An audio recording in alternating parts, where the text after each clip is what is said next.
Hi అండి, welcome to my channel. ఈరోజైతే బయట వెదర్ కూల్గా వర్షం పడుతుందండి.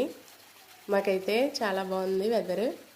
సో మాకైతే వేడివేడిగా పకోడీ అయితే తినాలనిపించిందండి. ఇలా పకోడీకి ప్రిపరేషన్ అయితే స్టార్ట్ చేస్తాం. ఉల్లిపాయలు పచ్చిమిరకాయలు కట్ చేసుకుని ఒక బౌల్లో తీసుకుని, అలాగే ఇందులో 2 స్పూన్లు శనగపిండి, అలాగే 2 స్పూన్లు మైదాపిండి,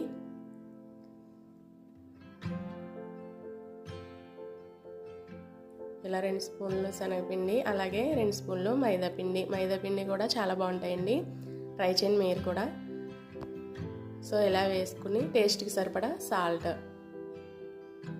అలాగే నేను ఇందులో జీలకర్ర కూడా వేస్తున్నాను, మనకి హెల్త్కి మంచిదే కదా. అలాగే అల్లం ముక్కలు, ఇది వామాకండి, మనకి డైజెషన్కి బాగుంటుందని ఇవి కూడా కట్ చేసి వేస్తున్నాను. ఇలా ఇవన్నీ కట్ చేసుకున్న తర్వాత కొంచెం వాటర్ పోసుకుని మనం దీన్ని కలుపుకోవాలి. ఇలా కలిపేసుకుని పక్కకు పెట్టుకుని స్టవ్ మీద కడాయి పెట్టుకుని ఆయిల్ పోసుకుని హీట్ అయిన తర్వాత ఇలా పకోడీల కింద వేసేసుకోవడమే.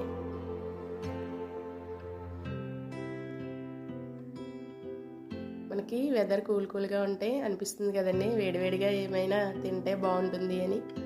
సో ఈరోజైతే పకోడీలు అయితే వేస్తాను.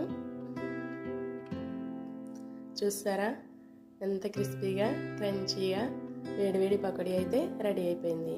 మీరు కూడా ట్రై చేయండి. సో మీకు ఈ వీడియో నచ్చితే లైక్ చేయండి, షేర్ చేయండి, కామెంట్ సెక్షన్లో కామెంట్ చేయండి, అలాగే సబ్స్క్రైబ్ చేసుకోవడం మర్చిపోకండి.